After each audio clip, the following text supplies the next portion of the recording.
Hi everyone, we're back for another episode of the Jimscast on video and audio, which is the podcast with the CEO and founder of the Jims Group and other people of the Jims family who we have on from time to time. So we thought we'd do an update on the whole COVID-19 crisis which is going on. We did a weekly Facebook Live session, which we always do, and we had a lot of interest in it last week due to COVID-19 and what's happening with Jims. That was nothing else. Nothing else. It was just that, and we had, I think, like 400 comments or something in total across the pages asking questions about it regarding, fees and my business and that sort of stuff. Not surprisingly, our best audience ever. It was, actually. It was. I think we peaked at around 190 or something viewers, which was quite amazing, but it was quite pertinent for franchisees to jump on and get information in that forum. So, same time tomorrow night, Wednesday, 7 o'clock for everyone. So, what's been the update in the recent time between last week and now regarding the COVID-19 and gyms per se? Well, we're affected financially. In some divisions, not really much at all. Mowing is going great guns. We've had hundreds and hundreds of unserviced leads in the past month. In fact, we're actually encouraging franchisees from other divisions to go and take mowing jobs. Now, that's interesting. Let's talk about that now real quickly. That's a unique benefit of the system, isn't it? Yeah, that's right. I was speaking to a guy that's a handyman who's actually in Queensland, who's a horticulturalist. And I said, you realise and he's running out of handyman jobs. I said, last month in Brisbane alone, there's been 70 unserviced leads. So I've just put him down for all of them. One of the things we are changing is we're saying, don't worry too much about insurance. In this current situation, just go out and do the jobs and check with Yadrin and get your insurance at your leisure. Yeah, so Yadrin's our manager of our insurance department here, yep. That's right. Yep. So we really think it's and it's not just that division too, like car cleaning, other divisions. There's other divisions that got unserviced leads in the area. So if you've got a franchisee who is quiet for work, well then let's look at what's available and around in other areas. I mean, you might even have a lawnmower, but you can do gardening. You might be able to get off a trailer and do rubbish, for heaven's sake. Rubbish removal, for example, is a big one. Yeah, exactly right. If you have a trailer, you can just and do good rubbish money. removal. Yes, now, you can get a simple harness. You can go up on the roof and you can clear gutters. That's extremely lucrative, $250 for a double-story gutter. Now, you've got to get the gear. Yeah, and they do the training, the OHS and all that sort of stuff, yeah. Well, the company will do it. The ones that sell it. So you can actually go and buy that, but you'll pay for it from your first job. And then you can go and do gutter jobs, and they are very, very good money. So with our structure, we don't like people to do things like fencing or antennas or pest control that need really specific training. But your basic cleaning, I know there's some vacate cleans I was seeing that were going begging, mowing, basically anything of that nature that you feel competent to handle, we're happy to encourage you to do it. Obviously, the franchisees in the division get the priority, as always. But then if there's work left over, let the other divisions come in. And this is the direct response to this crisis. Generally, cross-divisional, it's a lot harder to obviously get cross-divisional work, but you've eased up on, let's say, the internal policy to make people... Yeah, I had a franchisee with me on Sunday. I just set him up for on the spot. Yeah. And I put down, I checked all the jobs. I put him down for, I said, now expand your area a bit to the north. Bob's your uncle. I haven't looked at how he's going, but I'm sure he's getting some work. Yeah. He's a great guy, actually, great franchisee. Just handyman's not around. So why not do some gardening and some mowing? Yeah, definitely. And it's been encouraging, and hopefully they can take that up and help with the unserviced problem that we have, which will definitely reduce that, and hopefully they can keep ticking along. So let's move on now, because we had our first online training as well, which was last week, which was quite good. The boys did a great job with that. It was definitely, they were coming in on Saturday and Sunday to make sure it's happening. And so online trainings as well, something we're doing. But we're going to do some more on that. Some of the sessions they didn't, we need to actually. I'm a bit protective of my guys. I thought they did a great job. There's 5 days. I don't think it was the filming. I think it was the fact that you have your presenter walks all the way, working out of sight. I tried to stay still and actually where the camera was, but some of them wander around a lot, and you're looking at a blank wall. Yes, correct. So there's a few things we can probably improve with time, but on the whole, it did work pretty well. Yeah, no, look, I think it was great. The Jake and Ben did a great new job. They were coming in on Sunday and Saturday to do it, which was awesome as well. And they were sitting there for the sessions. They went for the training, I reckon, 4 times now. They're probably the most trained franchisees in the group.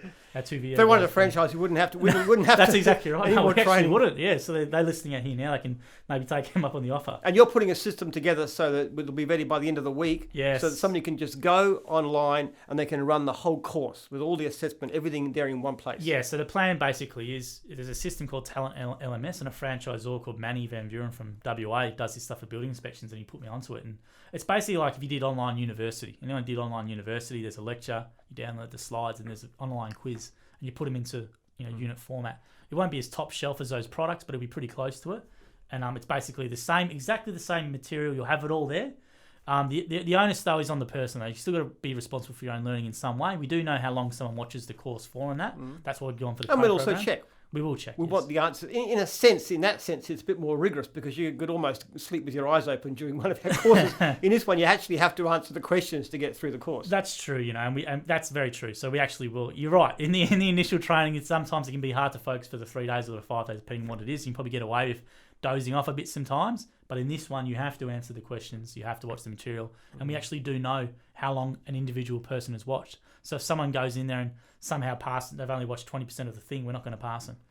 So that's going to be definitely in place and working hard on that. And this is for the generic course. Generic training. The actual divisional training is something that we're leaving with the franchisors. At the moment, we can do some mowing. So the mowing stuff we did film. So mowing at some parts, but there'll be practical things which you just can't do online. With trailer setups and stuff, you sort of want to be there in person. So we're going to try and put as much mowing content on there as possible. But then the franchisor is going to have to come in. This is just a stopgap as well, though. This is not going to be a permanent thing once the whole crisis goes. Look, the Moolabuk training is great. It's the atmosphere, it's being part of things, it's meeting with other franchisees. We are definitely not going to go away from that long term. But for the stage of the crisis now, and we've got quite a lot of interest in franchises, they're still coming through.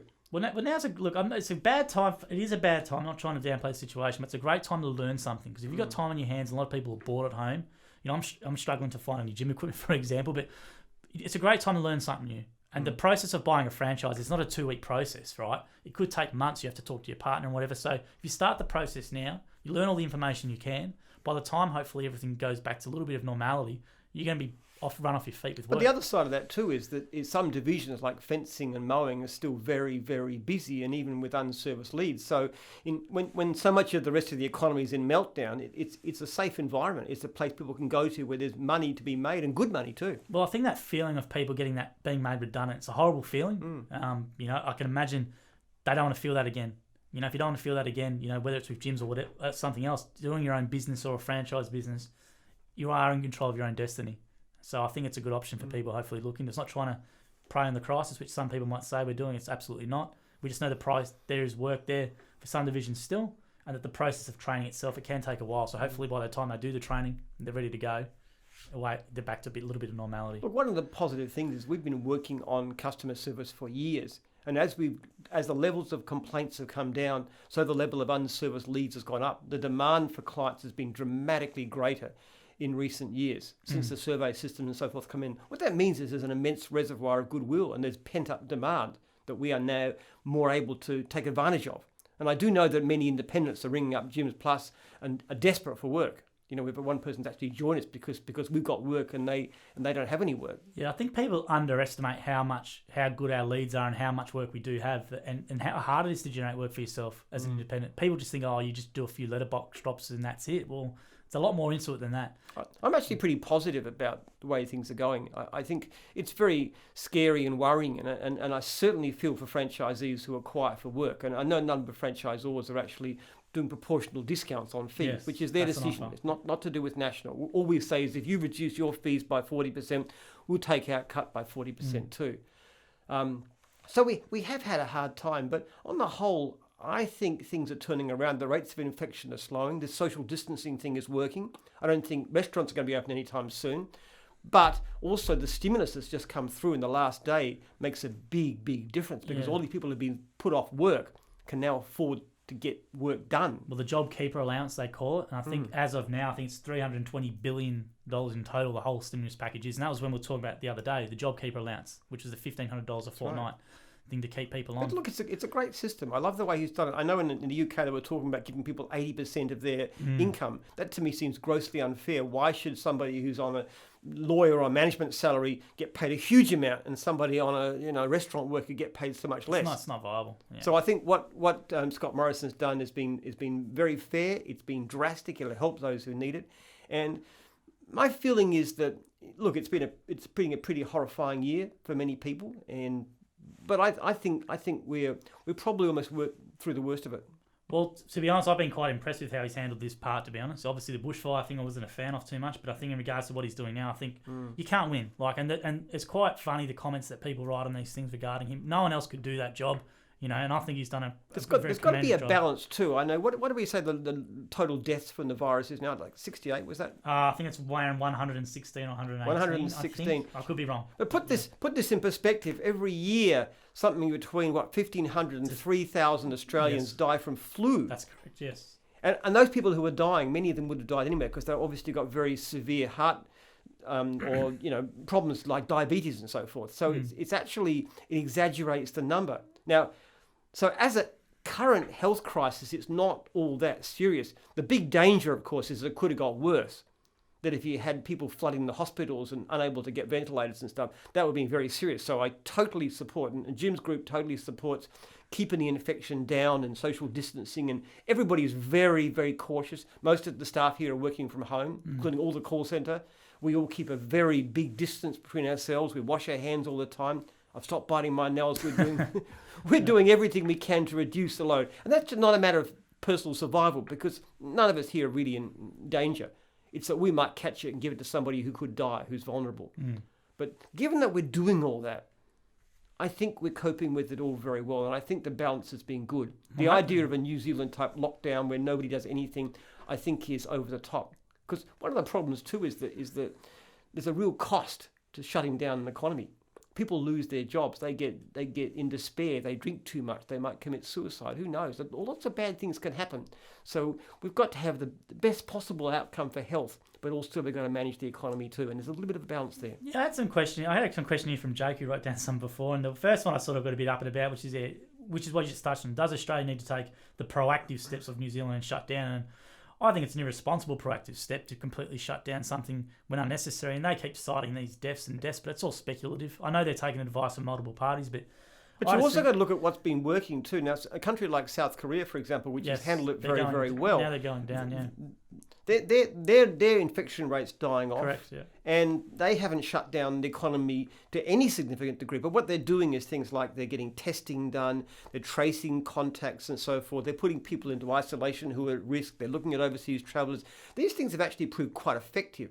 You don't need to, if you want to kill a mosquito, you don't need to use a sledgehammer. Sometimes a fly spray is even more effective. And we're getting new kits coming in for testing. There's the 15-second test, the blood test. Well, I think the ratio, Australia is one of the most tested. That's why we've got all these cases, but we're one of the most that do the most testing proportionate to other countries. I think it's something like 98% of those who are tested have proved to be okay, and that's a very, very good statistic. But the number of tests we do of proportion to any other country, I think, is one of the most. And most of the people who have proved to have it have either been, the great majority have either come from overseas or been in close contact with somebody. So with the right measures, we can cap this thing without blitzing our economy. And we're in a better situation than almost anybody else in the world because one thing, we've got relatively low debt.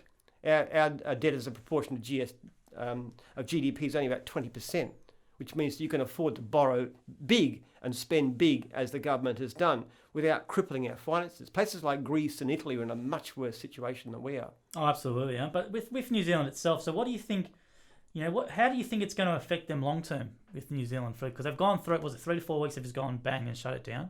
Obviously, they're putting lives before anything else, the economy and other things. Well, so what do you think is going to happen? That's the way they see it. Again, I don't necessarily know it's sensible because a person going out mowing lawns is of no danger to themselves or anybody else. You think you go out and mow somebody's lawn, you don't need to see the client. You don't even need to have eye contact. You can talk to them by phone. You can get paid by phone. It's actually one of the lowest possible ways, the least likely ways of getting an infection. What's more of a danger, and this is really happening, is that people stay home and they get bored and they have a party and they invite their neighbours in. And there's been lots of complaints about noisy parties, or people take time off and they go down to the beach and they mix with other people. In actual fact, there's a strong argument for saying that shutting down the economy too much can actually increase the risk of infection because people are going to do something. Whereas somebody who goes out and does an incredibly safe job, they're probably better off doing that. And the economy's better off and the health of the nation's better off. I think it's what the New Zealand. Look, I'm not arguing that's their choice. What they've done, I think it'd be a big mistake, and I don't think we're going to do it in Australia. Yeah, and there's a lot of ironies with stuff like that. And what you just said, you just pointed them out. People are having a lot more house parties now, and obviously we've seen the scenes at the beach. People not abiding by social distancing. There's been fitness classes outside. I know a bar in Fitzroy actually wasn't abiding by the lockdown rules and was still serving people last night. Got a 10 grand fine. I saw a picture in the paper this morning about people just gathering together and stuff. They're still doing it. Yeah, and this is the thing, with New Zealand's measure, you've locked everything down, but how much is it truly locked down, as you said? Are you get 30 people at a party? Especially when it comes to something like, look, I can understand a little bit of something like cleaning. Though, again, with cleaning, of course, the best way to control infection is to have very, very thorough cleaning. And I know companies that are actually having cleaners come in daily instead of weekly to reduce infection. A lot of disinfectant stuff. Yeah. But you could possibly argue for cleaning, but for your outdoor jobs like pool care and car cleaning and mowing and so forth, there's really zero risk. Unless you do something completely stupid, which you can much more likely do at home anyway. So I think we're taking a very sensible approach, and I think we've got good leadership, and we've handled it well, and we're actually much better off than most of the world. So you can't see Australia going into a shutdown at all? No, I don't believe so. Because I think now it's stage 3 or whatever, so you can't see going past stage 3. No, I think what they've done is a good balance. There's clamping down on the ways people get infection, which is your social gatherings and your pubs and your bars and all the rest of it, people congregating, that's been clamped down. And I think community spirit is doing a bit for that too. People are calling out those who do the wrong thing. I think it's finally sinking in. I think the last sort of week's been when it's really sinking in, right? But at the same time, you've got to look at the millions of workers who are being laid off and look at themselves and their families and stuff. And you can cause that kind of thing can kill people, because if you get less medical treatment or you get more stress and so forth, there's a death rate associated with that as well. It's not zero. Well, I know the government's allocated a lot more money for domestic violence, especially, and mental health services, I think, at the moment, which is good. I'm hoping they make them a lot more accessible than what they have been in the past. So for those mental health is a huge issue. And this will exacerbate the crisis to an extreme degree. Mental health is big. The suicides is a plague on Australia. It's still a pain to access the services though. So for those who don't know, if you want to access the session, so basically Medicare can comp your sessions. It's still not free, so you have to pay money. But to get that, you have to go to a doctor, and people find it go to a doctor just to say I've got a problem. It's very hard as it is. So I'm hoping they can make them a lot more accessible than what they have been in the past. Maybe stuff via the phone, or if they can go to a psychologist via the phone or something, as opposed to the past, would be good as well. Yeah. Hopefully, new methods of that. I think it's going to be a tough time, but in some ways we're probably going to be actually healthier overall because of the fact that flu and seasonal colds aren't going to get going in the way they have in the past. I like it actually. I mean, I'm not a great fan of shaking hands, as a matter of fact. Let's just point that out. The social distancing you don't like. You like the social distancing from the shaking hands point of view. I don't mind. I can hug my wife and my kids. That's really all that I care about. I don't want to hug anybody else. Least of all you, Joel. Sorry, but that's true. Well, I was going to say, it gives you a good reason not to shake anyone's hands moving forward for a long, long time. You can use this one. It's harder for the huggy people, I must say. That's very true. I feel for them. My daughter is devastated. She can't hug her friends. That's very hard for her. Yeah, definitely not. My 16-year-old. You'll do the elbow bump or the foot one.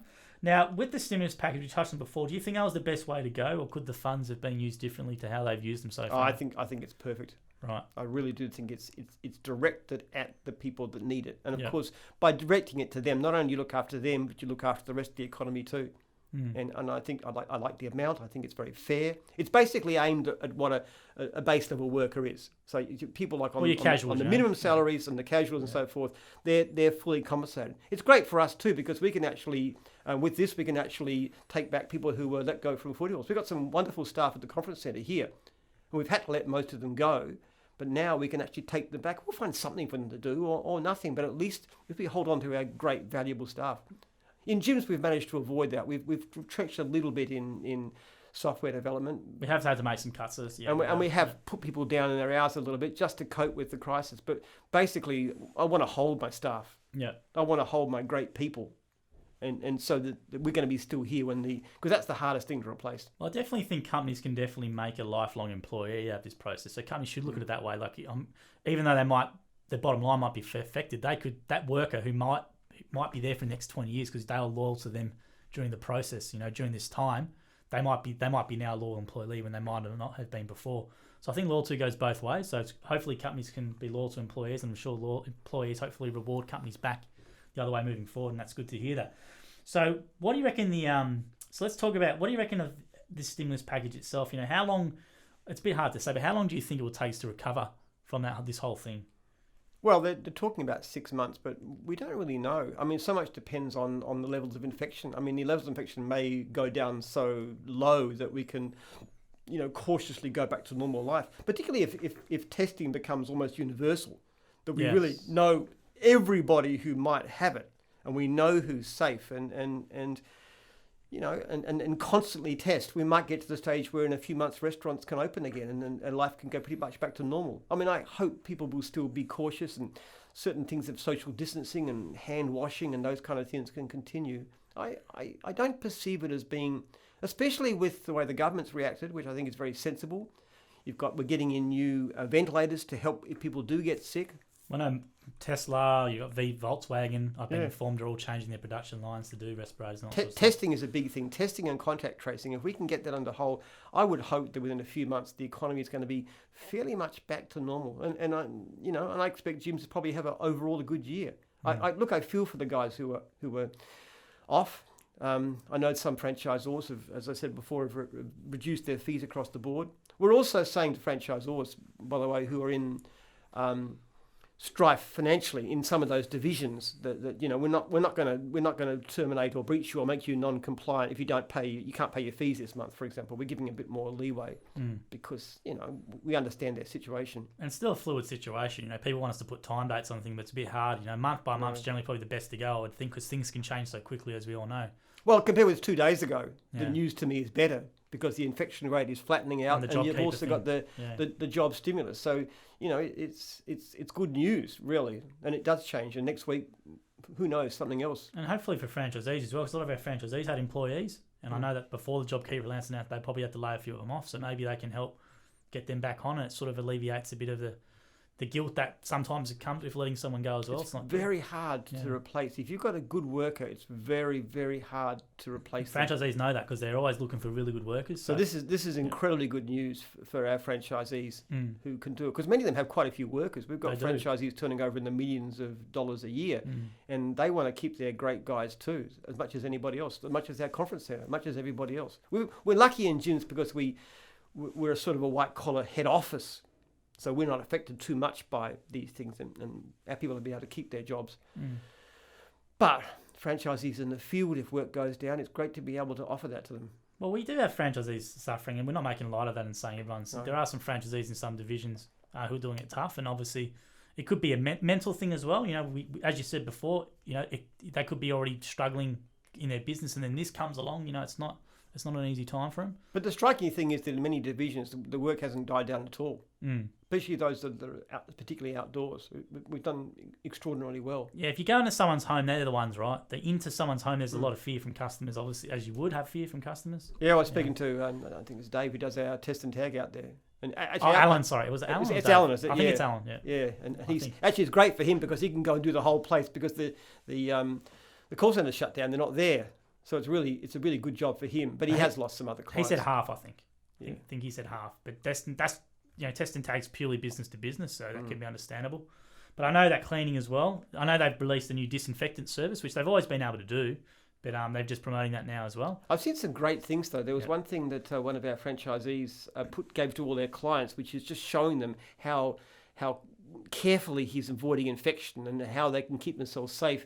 And I think within seconds of it going out, he got a gutting job come through. Yeah, I think there's been some franchisees been quite impressive, proactive with their guidelines and stuff, and their texting. And I'm putting a copy of what he did into the newsletter, the franchise newsletter, so you can actually take that and adjust it and learn for yourself. People are taking a proactive response to this and showing people how they're looking after them. And there's online courses that you can do about how to be safe, and you can document having done this course. Yeah, there's a lot of things you can do to actually reassure clients, and we actually are.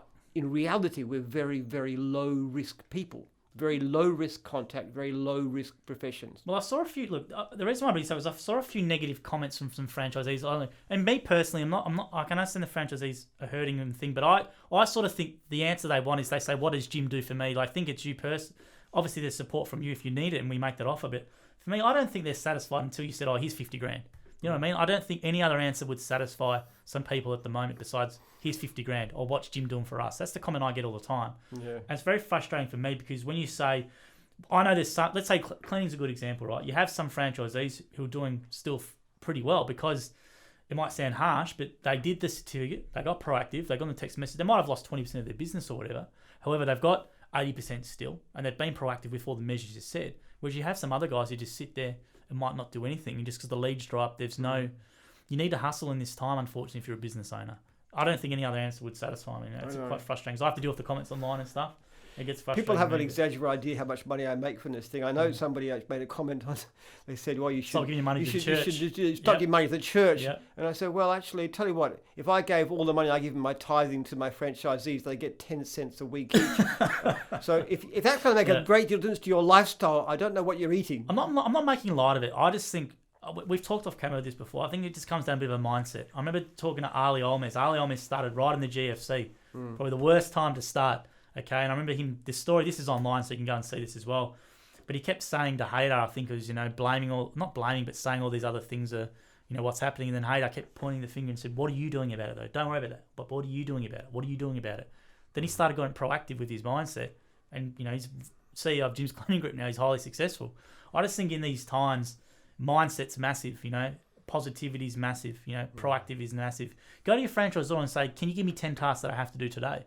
You might be a person who need to have a list like I do and tick things off and make sure you just do it. It's quite striking. You have two franchisees in the same division, in the same area, and one of them saying, "Oh, woe is me, things are bad, I need, not stop paying fees," and the other guy's saying, "Help, how can I cope with all this work?" Yeah, it's just interesting. We're not making light of the people who are struggling, because there could be other reasons for it. But I'm just, I remember one guy said, I think there was a comment. I'm gonna say this because he said, "The only answer I got from Jim was be more proactive in my business. I want more support than that, Jim." I just don't understand what more can be done. I don't know. No, as you say, they want me to sort of give out, $20,000 gift. They want a gym stimulus package personally, right? Yeah, that's right. I'm not joking about it, but that's sometimes the feeling that I get from some people. But they don't quite understand that when you're taking 2% of somebody's turnover as royalty, you haven't got billions of dollars sitting in a fat bank account somewhere waiting to be pushed out. If we were taking 50%, it'd be a very different situation, but we don't. And that's the story. So what we do is what we should do. We don't give out lumps. We don't promise huge amounts of cash, which we couldn't possibly have anyway. What we do is we focus on customer service so that people keep on ringing us to get the jobs done. We encourage people to be proactive. We give advice. We give help. We help with cross-divisional work. We do all the things we can do effectively with our effort, which is far, far, far 1,000 times more cost-effective than any money we could possibly give out. Just a note for everyone watching or listening is that Jim's personally answered every single email that's been emailed to you and any phone call that's come through. Yeah, sometimes people will recognise they get a call, they get an email from me at 4 a.m. or so forth.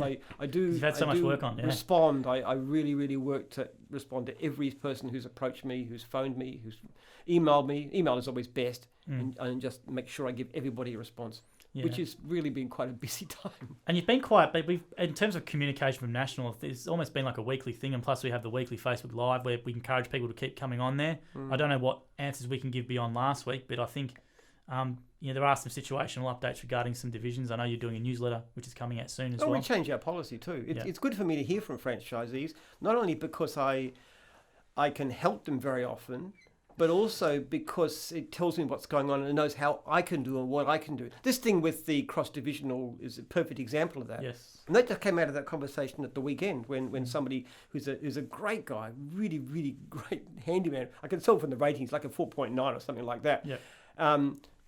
Terrific guy to talk to, and he had this issue, and I could look at it and say, well, why do we have this thing about you have to get insurance first before you go cross-division? This guy's a horticulturalist. The chance of anything happening, what could he do? Maybe smash a window, so what? Yeah, the main risk with the mowing ones, for example, is the rock through the window. Most of the time it's under the excess anyway. Yes, so we just say in this situation, so that's just an example, and there's been many other cases too, where somebody sends me a great, a great mail out to their clients, and I can pass that and share that around. Or somebody has an idea about something that can be done that we can share with other people. That kind of process of communication and staying in touch, that's what we need to do during a crisis. And I'd love to point out to any franchisees who are struggling, like imagine if you were independent.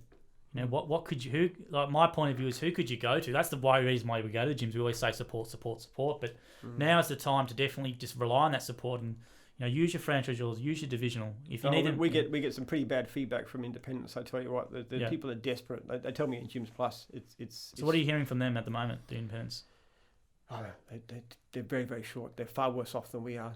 That's the universal opinion. They're just not getting the jobs through because we've got such a surplus of demand. It's our surplus work that we can't handle. It's going to the independents. Well, there's not. It's still coming through. We're still knocking back leads, but it's just not as much. So people are more able to get us. They don't need to go elsewhere. Yeah, it's going to be interesting. And post this, how long do you think this whole? Would you say we're in recession? We're in recession, I guess. Do you think it's going to currently last? Is it going to be a short and sharp thing? Is it going to be a long-term rebound? What do you think? I think you'll see it coming back. That's my best opinion.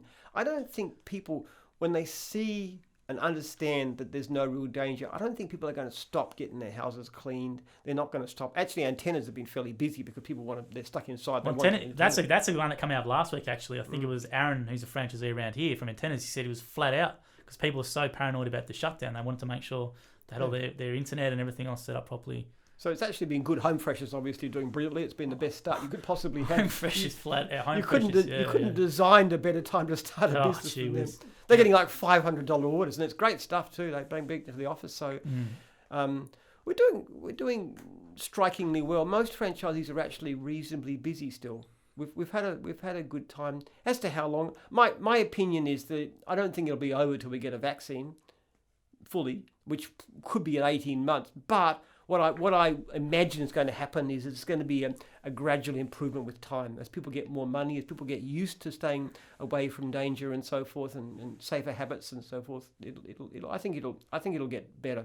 And it's been quite interesting, because as you said, you don't think we're going to go into total shutdown. That's obviously the fear of franchisees, which has always been, what if we go into lockdown? What if we go into shutdown? But currently, I think they're saying, if you don't have to go out, don't have to. But if you have to go for work, medical appointments, whatever else it is, that's okay at the moment. So curiously, actually, New Zealanders seem to be all in favour of the shutdown. I actually approached the franchisors there in Mowing and said to them, why don't you apply through this particular website to be an essential service? Yeah. And they, no, we don't want to do that. We don't want to do that. But how is it a danger to go out and mow somebody's lawn? But no, we don't want to do that. We want to be shut down.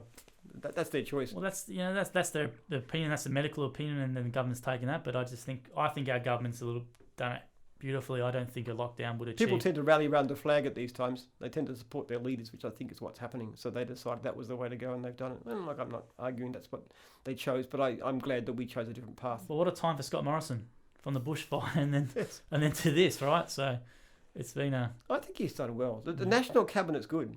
No, they've been great. Regardless of what political all the side you are premiers and the territory leaders and the prime minister getting together and having some sort of a joint policy. It doesn't stop the state from doing more if they wish to, correct, like shutting their borders. Which but they are working together. If you look at the sort of the chaos that's going in places like the US, which is shockingly worse than us per head of capita, their response to their health system is so much worse. I think I've ever been so grateful to be an Australian. Actually, I agree with you. And I was thinking that walking down here today was being grateful for being here. You know, and imagine if you were in places like the US and you had no health insurance or whatever else, you're basically stuffed. Yeah. So I actually went to hospital to have my have this thorn taken out of my foot, which was and that happened on Friday. I must have just got in before elective surgery shut down. It was an amazing experience. I mean, I haven't had much experience of the health system because I'm so healthy, but it was wonderful. I mean, the staff was so friendly. They were so efficient. They were so capable. Everybody, every level, the nursing staff, the receptionists, the anaesthetists, the surgeon, everybody totally professional. I thought, this is all free. This is all paid for by our tax dollars. And I really felt, wow, how lucky we are. I was talking to Liv, actually, who's from Romania, and he says, my goodness, the contrast between here and there, it's quite extraordinary. Now, admittedly, they got me in at 7 o'clock, and I had to wait until 2 o'clock to get my operation. That's normal, though. That's standard, yeah. So I was certainly, there was a bit of a delay, but I was sitting there, and I was doing all my emails and stuff on my phone, and I was ringing people and stuff. It wasn't no big thing. It was quite a good day overall, and then they took it out, and it was being successful, and it was a great operation, and my foot's healing, and I just think we're so fortunate. No, and I agree with you, Jim. And I've always preached in here a couple of times to have a grateful mindset, and I've been taking into account that whole 85 grand thing you say, and happiness doesn't change. And dealing with some people in my line of work, I agree with that. And I think it's a great time for people to reconnect with their family. You know, if you can, if you are, let's say, I'm not saying it's a good thing, but if you are, let's say, out of work, or you are in lockdown, or you're not going out because there's some risk or something, it's a great time to reconnect with your kids or with your family. And I must say, I've had more contact with my children over the past week than I have in the previous 6 months for most leave time. Long conversations with my kids and finding out how they are and keeping in touch with them. Got in touch with a couple of people I knew from school too. Really? Yeah. Okay. Yeah. How'd you manage that? Was that via... Well, there's one particular guy who used to be... There was a group of 4 of us. Right. And I've been in touch with one. And one guy rang me some while back. We were going to get together. But then I actually rang him back. And then I got his number of my 4th friend, guy called Rob. And I rang him the other night and had a chat with him. And we're all going to meet up together as soon as the crisis is over, which is great to just catch up with people. Well, it's a good time to do that now. You know, if you've got any family disputes or something, you know, you can settle them now. There's, you know, you obviously probably put things into perspective and, you know, appreciate how lucky it was before. In some ways, it's brought us closer together. Actually, it's been positive. There's a silver lining to any crowd. There's always positive things that come out of it. It's no matter how you react to it. If you get down about thing and you get depressed and you're negative, but what's the positive? You know, we're eating at home a lot more too, which is, you know, we enjoy going out, but at the same time, Lee's learning new ways of cooking things and new dishes and stuff, and it's got its positive side too. Oh, it definitely does. You know, I play a lot of guitar, so I didn't play a lot of guitar when I'm working. I was here working at 10 o'clock most nights. Now I've tried to go home a bit early, and I play a lot of guitar now, which I did a lot. We're trying different things. One of the places we'd love to go to is Cold Rock. You know that place where they have the ice cream and they have all the mixings? Well, actually, we've been on a sort of church fast this month. It was all of March, so there's no sweet things. But look, at church fast, you don't have any sweet things for a month. Yeah, no, actually, that's the easy one. Aaron is actually not having any video games between 5 and 7, which is a much bigger sacrifice for him. My 10-year-old. Very hard, yeah. I can imagine it'd be very hard. That's fantastically more difficult. He's a wonderful little boy. He's really funny. It's like a version of Lent or something. It's just like Lent, yeah. Right. He says he'll never do it again, but it's probably the greatest thing he's ever done in his whole life. This fast. Yeah. So, but we're having a sweet fast anyway. But as from tomorrow, the fast is finished. So what we're going to do is we're going to get some cookies and cream ice cream, and we're going to get the mixings, and we're going to do our own Cold Rock. Yeah. Because it's just different. I mean, you wouldn't normally think about that, but this is just a way of making something out of the hard times. I think you hit the nail on the head. It's just mindset. You know, if you are a negative person by nature, which a lot of people are, you know, what can you do to get set? Do something you enjoy. If it's playing an instrument, or learn something new. Take some time and really stick to it. And I remember looking online on news.com. I think they had all these booming industries. So they said it's not all doom and gloom for these. Like bookstores are going berserk. You know, I think Dimmicks or something, you know, has a massive resurgence. You have obviously audiobooks. They're going berserk online. Gym equipment. You cannot buy gym equipment online. If you try and buy a set of dumbbells online, let me know. I'd love to know. You can't do it. Exercise stuff. Online courses are going berserk. You know, people are doing yoga courses, meditation. Look, the hardest part of it for me is the second hand. It's hearing from franchisees who are hurting, and you know, you can't help but be affected by that because it's kind of like family, really. I mean, we have I have a very tribal feeling, a very family clan feeling about Jim's people in general. Even though I don't even know them personally, they're part of me. So it's hard to hear that. But at the same time, from a personal point of view, it's been good. It's been very heartwarming. It's been great to see the effort people are putting in, and the many incredible people we've got out there. So many franchisors are really busting a gut to help their franchisees. They really care about them. I've had some good feedback from franchisees. So we've had a few comments of negative from people. I don't know if they're in gyms or not out online, but we've had some franchisees jumping on there saying communication from Jim's been great. Support from my franchisor has been excellent, and from National it's been really good. So I love that too. I get a comment from a franchisee about how wonderful their franchisor is, and that actually boosts my day to an extreme degree. It just makes me feel really happy that we're achieving something worthwhile. I love that actually. Any franchisees watching this, if you've got good news, you really make me feel good. In fact, the best time of my day is to get a really positive response. But also when I look at a franchisee who's got a really great star rating, and sometimes I spend a lot of time deleting complaints and poor ratings when they're clearly not justified, which is often the case. But then I see somebody who's got like a 4.8 or a 4.9, these great ratings and all these wonderful comments. That's a really positive experience. I was having a chat with this guy, Phil, just yesterday, and he was very distressed by the surveys. He had a 3-star survey, but the client booked in regular. So clearly they didn't mean 3 stars. I just changed it to 5. Yeah. Because the client was obviously happy they made a mistake. So he was kind of upset by that. But at the same time, I said, Phil, you're a fantastic operator. You got 4.9 stars since June last year. You're a great operator. I know you're doing so well. Your customers love you. Don't get upset about these things. We'll deal with them. If it's an unfair complaint, we'll do whatever's necessary. Even if you make a mistake, which he didn't in this case, you can just do something for the client and fix it, and I'll wipe it off for you. But it's just a matter of being positive, seeing the positive side of things. I love ratings because they're positive. And when I speak to a franchisee, I have contact with a franchisee, I'll always check their ratings and I'm always able to congratulate them. This is fantastic. Great surveys, great rating. Love this. Well, we've started posting franchisees' work. So people have been starting to send us through, which I wanted for ages, but now they've probably been, I've actually got to send in more. We need some work or whatever.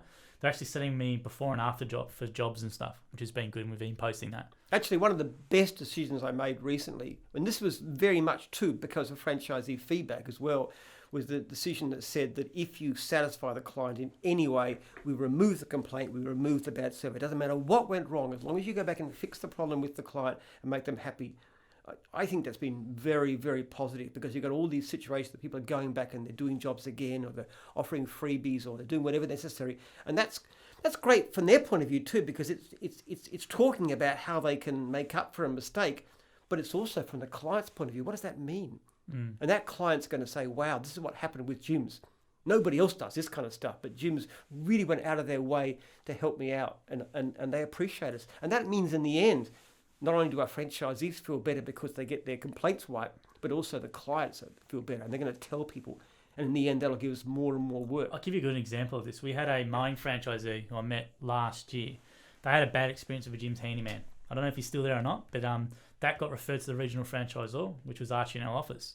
And Archie handled the complaint and got it all sorted out. And they actually decided to buy a franchise in Mowing based on how we handled the complaint. I said, well, this is how they're going to handle the complaint and sort me out. That's the company I want to be a part of. And I think it was in the train industry or something. But he actually bought a franchise based on how we dealt with the complaint. That'd be for any franchise or deal with it the same way. But I thought that was quite interesting. Nobody else does this, actually. We are so earnest to correct any mistake, even a mistake of being late for an appointment and stuff. And Jim's Jobs is going to be fantastic too. We're actually in the process over the next few weeks, we're going to be able to release Jim's Jobs to people.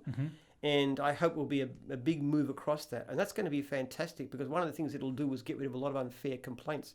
Things like, a client getting the appointment wrong. Because we'll actually bet the appointment, the client's going to be told about the appointment. This is when it's been fully programmed in. And there'll be text to them. And it's absolute proof. And if the client says, well, it was you were due on Wednesday afternoon, it's actually quite clear because they've been sent a text it's Thursday morning. Those kinds of things. Well, the developer should hopefully have a lot less support tickets to focus on this to push it out in the next couple of weeks now. So it's probably a good time for them to hopefully smash it out, and hopefully for franchisees because they might have a bit of time to learn, so it should be good. And a lot of good stuff coming too. Jimbo's going to be fantastic. Jimbo's the program that allows franchisors to actually ring franchisees and take notes. And Rocky was trying in the office. He said it's fantastic. It's like less than half the time. I can do twice the work, twice the support in the same time because I don't have to worry about notes. I get reminded who to call. It'll be great. So we'll be able to give better support to our franchisees, talk to them more often, and give them more practical help.